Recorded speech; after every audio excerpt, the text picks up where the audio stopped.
জনাব সজীব ওয়াজেদ জয়, আপনাকে ডয়চে ভেলেতে স্বাগত। একদম সরাসরি প্রশ্ন থেকে একেবারে সরাসরি প্রশ্নতে ঢুকে যাই। আমার যেটা প্রথম প্রশ্ন সেটা হচ্ছে যে নির্বাচন শেষ হয়ে গেছে এবং নির্বাচন কমিশন বলেছে যে বাংলাদেশ গণতন্ত্রের ট্রেনে উঠে পড়েছে এবং অত্যন্ত সুষ্ঠুভাবে নির্বাচন হয়েছে, উৎসবের মেজাজে নির্বাচন হয়েছে। কি বলবেন আপনি? এটা তো একটা সম্পূর্ণ সাজানো নির্বাচন হলো, মানে সুষ্ঠু আর উৎসবের নির্বাচন কিভাবে হয়, রাতের থেকেই আপনার ভোট কেন্দ্র দখল, রাতের থেকেই আপনার গোপন ভোট শুরু, দুই প্রার্থীদের মধ্যে তাদের মধ্যে সহিংসতা, হামলা, ভোট কেন্দ্রের উপর হামলা, এই তথ্য তো সারা রাত ধরে বেরোচ্ছে, সারা দিন ধরে বেরোচ্ছে। আর আপনার মানুষ কতটা অংশগ্রহণ করতে গিয়েছে, আপনাদের অফিসিয়াল তো সংখ্যা সকালবেলা সামান্য একটু ছিল, তারপর তারা বাড়াচ্ছে দিনের। তবে ভোট কেন্দ্রে দেখা যায় মাঝে মধ্যে একটু কিছু লোক আছে, কিছু কেন্দ্রে লোক আছে, বা তাছাড়া লোকজন নাই। তারপর আপনার অনেকেই যারা ভোট দিতে যাচ্ছে গিয়ে দেখছে যে তাদের ভোট অলরেডি দেওয়াই হয়ে গেছে। সো এটা তো কোনো নির্বাচনই হয়নি। আপনি যেটা বলছেন, আপনি যে অভিযোগ তুলছেন, আমরা ইতিমধ্যেই আপনার মা এবং বাংলাদেশের সাবেক প্রধানমন্ত্রী শেখ হাসিনার বিবৃতি পেয়েছি এবং সেখানে তিনি বলেছেন যারা ভোট দেননি তাদেরকে তিনি স্বাগত জানিয়েছেন। আমার প্রশ্ন হচ্ছে যে আজকে যেই নির্বাচন আমরা দেখেছি, আমার যে সহকর্মীরা বাংলাদেশে আছেন তারা যেভাবে সেখান থেকে কাভার করছিলেন, তারা বলছিলেন মানুষ আসছেন এবং ভোট দিচ্ছেন। আমি যদি ঠিক এর আগের নির্বাচনের প্রসঙ্গে যাই, যে নির্বাচন আমরা এর আগে দেখেছি, সেখানে কিন্তু বারবার এই অভিযোগ উঠেছে। 2024-এর নির্বাচনে এই অভিযোগ উঠেছে, 2018 নির্বাচনে এই অভিযোগ উঠেছে। আপনার মনে থাকবে যে বলা হয়েছে রাতের নির্বাচন, 2018-এ বলা হয়েছিল রাতের নির্বাচন। এর আগের বারের যে নির্বাচন আমরা দেখেছি সেখানে আমরা দেখেছি সব মিলিয়ে 40% মতো ভোট পড়েছিল, 40% ভোট পড়েছিল। সুতরাং আপনারা আজকে যে অভিযোগটা আনছেন সেটা কতটা ভ্যালিড বলে আপনার মনে হয়? আপনি বলছেন সেই 2014 সালের নির্বাচন যেখানে বিএনপি বয়কট করেছিল, এখানে তো কেউ বয়কট করে না, এখানে বাধ্যতামূলক গায়ের জোরে। আমি 2024-এর নির্বাচনে 40% মতো ভোট করেছিল। 2024-এও আমরা তো এটা তো তখন আপনার বিএনপি নিজের ইচ্ছায় বয়কট করেছিল, এটা তো কেউ বাধ্য করে নাই তাদেরকে। আমরা চেষ্টা করেছিলাম তাদেরকে নির্বাচনে আনতে। তবে এখন তো আপনার বাধ্য করে গায়ের জোরে, আপনার শুধু আওয়ামী লীগ না, আপনার বাংলাদেশের যতই আপনার প্রগতিশীল দল তাদেরকে বাদ করা হয়েছে, তাদের নেতা কর্মীরা জেলে, তাদের অফিস টফিস কিছুই নেই, পুড়িয়ে ফেলা হয়েছে, তাদেরকে কোনো ক্যাম্পেইন করতে দেওয়া হয়নি। তাহলে এটা গণতান্ত্রিক কিভাবে বলা যায়? আপনি যদি একটা দেশের অর্ধেক দলকে বাদ দিয়ে নির্বাচন করেন, সেটা কিভাবে গণতান্ত্রিক বা গ্রহণযোগ্য হয়? ভোটের সংখ্যা এখন পর্যন্ত 50% ক্রস করে নাই, আর এখানে তো অনেক কারচুপি হয়েছে। তার মানে দেশের অর্ধেক মানুষের বেশি কিন্তু এখনো ভোট দেয়নি এই নির্বাচন। আমি সেই প্রশ্নটাই আসলে আপনাকে করছিলাম যে এর আগেও আমরা বাংলাদেশের এরকম নির্বাচন দেখেছি যেখানে 40%, 50% ভোট পড়েছে এবং তারপরে গণতান্ত্রিক সরকার তৈরি হয়েছে। সুতরাং যেই অভিযোগটা আপনাদের তরফ থেকে করা হচ্ছে যে গণতান্ত্রিকভাবে ভোট হয়নি কিংবা যথেষ্ট পরিমাণ ভোট পড়েনি, সুতরাং এই ভোটকে আপনারা মানছেন না। যদি আপনারা না মানেন তাহলে আপনাদের এর পরবর্তী পদক্ষেপ কি হবে? আবারও বলছি, গত নির্বাচনগুলোয় তো কেউ বিএনপিকে জোর করে বাদ দেয় নাই, তারা নিজের ইচ্ছায় বয়কট করেছে, তাদের ভোটাররা ভোট দেয় নাই, কারণ বিএনপি বয়কট করেছে। এখানে তো কেউ বয়কট করেনি, এটা তো সাজানো একটা নির্বাচন, এটা তো শুরু থেকেই সাজানো, কারণ গায়ের জোরে বাধা দেওয়া হয়েছে, বন্ধ করা হয়েছে অন্যগুলো দলকে। আপনি যদি কি তাহলে এই নির্বাচন মানছেন না? না, অবশ্যই মানছি না। কিভাবে মানবো একটা নির্বাচন যেখানে অর্ধেক দল বাদ দেওয়া হয় গায়ের জোরে? সেটা কিভাবে নির্বাচন হয়? তাহলে কি যে নতুন সরকার গঠন হবে সেই সরকারকেও আপনারা মানবেন না? না, সেটা তো কোনো বৈধ সরকার হবে না। যদি তাই হয় তাহলে আপনাদের পদক্ষেপ কি হবে? পরবর্তী পদক্ষেপ কি? আমাদের পদক্ষেপ হবে যে এটা দেশের মানুষ দেখতে পারবে, যেই ক্ষমতায় আসুক দেশের মানুষ এটা বুঝবে, দেখা যাবে যে দেশের পরিস্থিতি কি হয়। গত 1.5 বছরে যা হয়েছে সেটা তো আমরা দেখেছি। আপনার কোনো আইন শৃঙ্খলা নেই, অর্থনীতি পড়ে গেছে, আরো হবে। আমি এখান থেকেই আপনাকে একটা প্রশ্ন করতে চাই। আমরা দেখেছি যে বিএনপির চেয়ারপারসন, চেয়ারম্যান যারা তারেক রহমান, তিনি কিন্তু একটি সাক্ষাৎকারে, রয়টার্সকে একটি সাক্ষাৎকারে তিনি বলেছেন যে শেখ হাসিনার যারা ছেলে মেয়ে তারা যদি বাংলাদেশের রাজনীতিতে আসতে চান তাহলে তারা স্বাগত। আপনি কি তাহলে বাংলাদেশের যেই পরবর্তী রাজনীতি, সেই রাজনীতির ময়দানে নামছেন, বা আপনার মায়ের সঙ্গে এই বিষয়ে কোনো কথা হয়েছে? না, আমার এখানে এই বিষয়ে কোনো সিদ্ধান্ত নাই। আমি কোনোদিন সরাসরি রাজনীতি করতে চাইনি। ভবিষ্যতে কি হবে আমি তো বলতে পারবো না। তবে দেশের রাজনীতিতে কে আসবে এটা দলের কর্মীদেরই নির্ধার করতে হবে, দেশের যারা আমাদের সাপোর্টার তাদেরই নির্ধার করতে হবে। এটা আমার দায়িত্ব না। আমি তো তাদেরকে বলে দিতে পারি না। তো আমি সারা জীবনে বিদেশে, আমি আমেরিকা এখন 31 বছর ধরে আছি। এখানে আমি শান্তিতেই আছি। তো ভবিষ্যতে কি হবে সেটা ভবিষ্যতে দেখা যাবে। তবে বর্তমানে তো বাংলাদেশের ভবিষ্যৎ ভালো মনে হচ্ছে না। আপনার রাজনৈতিক বিষয় নিয়ে, আপনার রাজনৈতিক অবস্থান নিয়ে আমি আরেকটু প্রশ্ন করতে চাই আপনাকে। তার কারণ আমরা দেখেছি যে জুলাই গণ অভ্যুত্থানের পর থেকে যত আলোচনা হয়েছে বাংলাদেশের রাজনীতি নিয়ে, আপনি কিন্তু বারবার মুখ খুলেছেন, আপনি কিন্তু বারবার বিভিন্ন রকমের কথা বলেছেন এবং রাজনৈতিক কমেন্ট করেছেন। আপনি দেশের ভবিষ্যৎ, আওয়ামী লীগের ভবিষ্যৎ নিয়ে কথা বলেছেন। আপনি বলেছেন আপনার মা সরাসরি আর রাজনীতিতে থাকবেন না, যা নিয়ে কিন্তু আমরা দেখেছি আওয়ামী লীগের মধ্যে একটা দ্বিধা তৈরি হয়েছে, আওয়ামী লীগের মধ্যে একটা ভাগ তৈরি হয়েছে। আমি এই প্রশ্ন দিল্লিতে আওয়ামী লীগের নেতাদেরকে করেছিলাম এবং তারা বলেছেন দল এমন কোনো সিদ্ধান্ত নেয়নি। আপনার কি মনে হয় যে আওয়ামী লীগের মধ্যে একটা ভাঙন তৈরি হচ্ছে? না, আওয়ামী লীগের মধ্যে ভাঙন তৈরি হবে না। আওয়ামী লীগ ঐক্যবদ্ধ আছে। আওয়ামী লীগ নির্যাতিত এখন। তো এইখানে তো আপনার ভাঙন হওয়ার প্রশ্নই উঠে না। কারণ আমাদের হাজার হাজার, গত কয়েক সপ্তাহের মধ্যেই আমাদের 20,000-এর উপর গ্রেফতার হয়েছে। গত 1.5 বছরে আমাদের হাজার হাজার নেতারা, কর্মীরা জেলে আছে এখনো কোনো বিচার ছাড়া। আর বাকিদের তো দেশ ছেড়ে, অনেকের হাজার হাজারের দেশ ছেড়ে ভেগে যেতে হয়েছে, কারণ তাদের বাড়ি ঘর পুড়িয়ে দেওয়া হয়েছে। আমার যে নিজের বাড়ি, আমার বাবার বানানো বাড়ি, সেই 40 বছর পুরানো বাড়ি, ওই বাড়ি পুড়িয়ে দেওয়া হয়েছে। তো এখন তো বাংলাদেশে কোনো গণতান্ত্রিক পরিস্থিতিই নাই। তো সেখানে রাজনৈতিক দলের কি হবে এটা এখন চিন্তা করে কোনো লাভ নেই। এটা ভবিষ্যতেই দেখা যাবে। আমি আবার আপনাকে একটা প্রশ্ন করতে চাই, যেটা আমি শুরুতেই আপনাকে যে প্রশ্ন করেছিলাম, যে আপনি এবং আওয়ামী লীগ বাংলাদেশের ভবিষ্যৎ কিরকম ভাবে দেখছে? আপনাদের মনে হয় যে এই নির্বাচনের পরে, নতুন সরকার গঠনের পরে আওয়ামী লীগ সত্যি সত্যি দেশে ফিরতে পারবে? এবং যদি ফেরে তাহলে কিরকম ভাবে ফিরবে? নতুন মোড়কে ফিরবে? নতুন প্রজন্ম আওয়ামী লীগের দায়িত্ব গ্রহণ করবে, নাকি নাকি কি হবে? আপনারা কি ভাবছেন? আওয়ামী লীগ হচ্ছে স্বাধীনতার দল আর দেশের সব থেকে পুরানো দল। আওয়ামী লীগ মুছে যাবে না।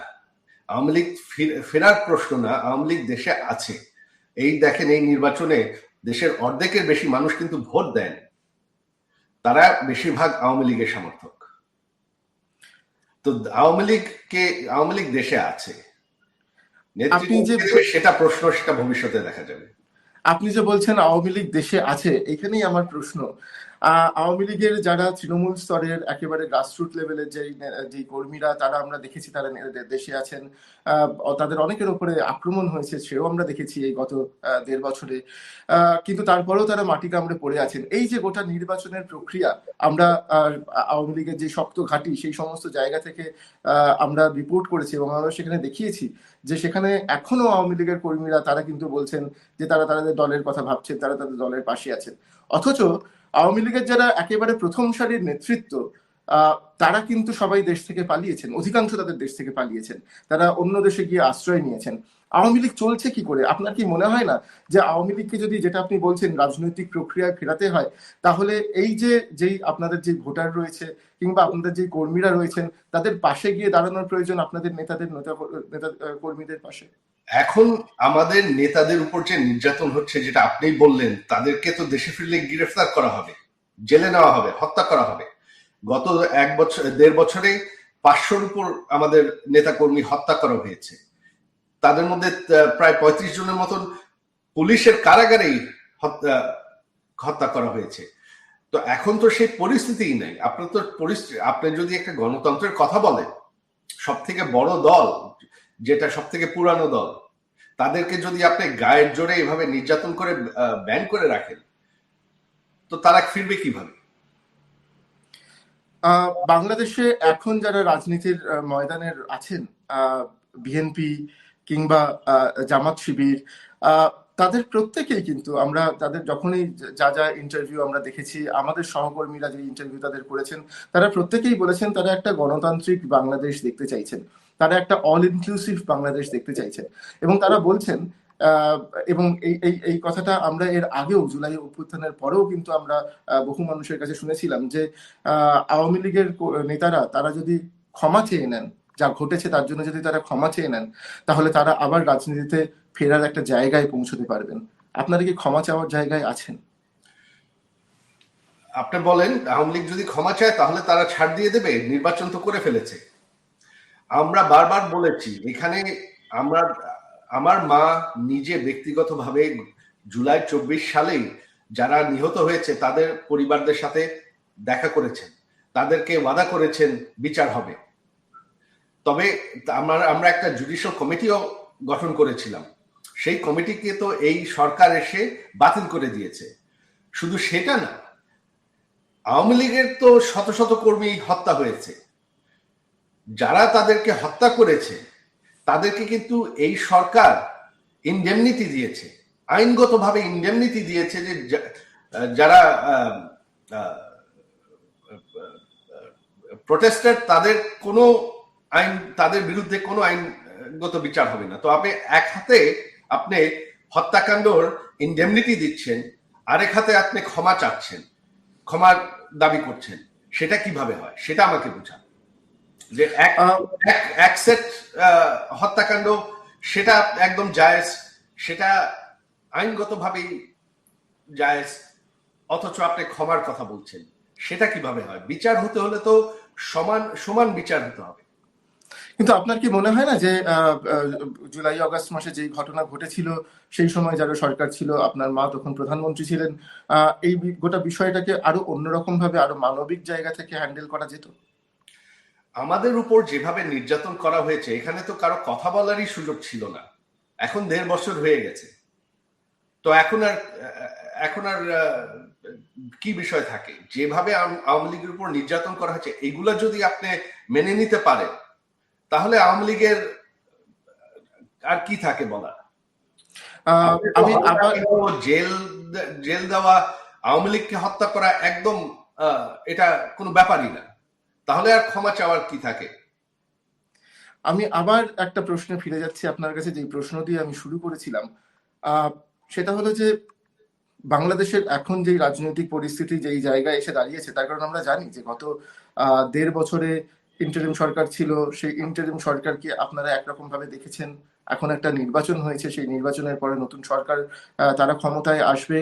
এই গোটা পরিস্থিতির মধ্যে যেটা আপনি আল জাজিরাকে সম্প্রতি বলেছেন, আমাদেরকে বলেছেন বিভিন্ন সাক্ষাৎকারে, যে আহ, আপনার মনে হয় না যে আপনার মা শেখ হাসিনা তিনি আর রাজনৈতিকভাবে আহ, বাংলাদেশের রাজনীতিতে প্রবেশ করবেন, তিনি আর বাংলাদেশের রাজনীতিতে অংশগ্রহণ করবেন? আপনি কি এখনো আপনার এই বক্তব্যে একই জায়গায় দাঁড়িয়ে আছেন? তিনি বহুত আগে রিটায়ার করতে চেয়েছিলেন, তিনি আসলে এত বছর রাজনীতি করতে চাননি। তো তিনি কি করবেন এটা ওনাকেই জিজ্ঞেস করতে হবে। তবে আমার আর মনে হয় না। তো সেটা আবার বলছি যে ভবিষ্যতে কি হবে আমি বলতে পারি না। তবে তিনি বহুত বছর ধরেই 2018 আগের থেকেই তিনি বলছেন তিনি রিটায়ার করতে চান। এটা কি একটা পারিবারিক প্রেশার? না, এটা আপনারা চাইছেন না? আপনারা চাইছেন না? জি, আপনারা চাইছেন না? না, আমাদের কোনো প্রেশার নাই। তিনি তিনি একজন স্বাধীন ব্যক্তি, ওনার সিদ্ধান্ত তিনি নেবেন না। আমি আমার শেষ প্রশ্ন, যে প্রশ্ন আমি আপনাকে আগেও করেছিলাম, আমি আরো একবার আপনাকে জিজ্ঞেস করতে চাই। আমরা দেখেছি যে বলা যেতে পারে যে বাংলাদেশের এখন একটা নতুন অধ্যায় শুরু হয়েছে। দীর্ঘদিন ধরে আমরা দেখেছি শেখ হাসিনা তিনি ক্ষমতায় ছিলেন, আমরা দেখেছি তারেক রহমানের মা তিনি দীর্ঘদিন ক্ষমতায় ছিলেন। তিনি এই দুজনের মধ্যে বাংলাদেশের রাজনীতি দীর্ঘদিন ধরে চালিত হয়েছে। আহ, খালেদা জিয়া এখন আর নেই, তিনি মারা গেছেন। তারেক রহমান, তার পরবর্তী প্রজন্ম ক্ষমতায় এসছেন, রাজনীতিতে এসছেন, বাংলাদেশের রাজনীতিতে যোগ দিয়েছেন। আপনারা কি, আপনি আপনি বা আপনার বোন, আপনারা কি বাংলাদেশের রাজনীতিতে কোনোভাবে যাওয়ার কথা ভাবছেন? না, আমাদের সেরকম কোনো চিন্তা নেই। তবে বাংলাদেশে এখন ভবিষ্যৎ কি হবে, আপনার যেটা বললেন যে হ্যাঁ আওয়ামী লীগ যে এত বছর ক্ষমতায় ছিল, তার আগে আওয়ামী লীগ বিএনপি দুদলই ক্ষমতায় ছিল। তবে একটা জিনিস বাংলাদেশের মানুষ অলরেডি বোঝে, এবং আরো ভবিষ্যতে দেখা যাবে যে আওয়ামী লীগের যে 16-17 বছর, এটা যে অর্থনৈতিক অগ্রগতি, উন্নয়ন, আইন শৃঙ্খলা, জঙ্গিবাদের বিরুদ্ধে যে শক্তিশালী অবস্থান, এরকম শান্তিপূর্ণ সময়, এরকম অর্থনৈতিক উন্নয়ন বাংলাদেশের ইতিহাসে কোনোদিন হয়নি। আর এটা বাংলাদেশের মানুষ আরো গত 1.5 বছর টের পেয়েছেই। এখন যেই সরকারই আসুক আগামীতে দেখা যাবে, কারণ আওয়ামী লীগের রেকর্ড কেউ ম্যাচ করতে পারবে না। যদি এরকম পরিস্থিতি তৈরি হয় যে যারা আওয়ামী লীগের যেই নেতারা অলরেডি কনভিক্টেড বা যাদের বিরুদ্ধে বিভিন্ন অভিযোগ রয়েছে, যারা দেশের বাইরে বা বাংলাদেশের জেলে যারা আছেন, তাদেরকে বাদ দিয়ে নতুন প্রজন্মের আওয়ামী লীগ তৈরি করতে হয়, নতুন প্রজন্মের আওয়ামী লীগ, নতুন নেতৃত্ব যদি সামনে নিয়ে আসতে হয়, আপনার কি সাজেশন থাকবে সেক্ষেত্রে? সেটা দলের বিষয়। আপনার অন্যান্য দলে তো কি এটা মানে এটা দলের বিষয়। আওয়ামী লীগ একটা গণতান্ত্রিক দল। আওয়ামী লীগের নেতৃত্ব কে দেবে সেটা আওয়ামী লীগ নির্ধার করবে। এটা আমি বলে দিতে পারবো না। অনেক ধন্যবাদ আমাদের সঙ্গে কথা বলার জন্য, আমাদেরকে সময় দেওয়ার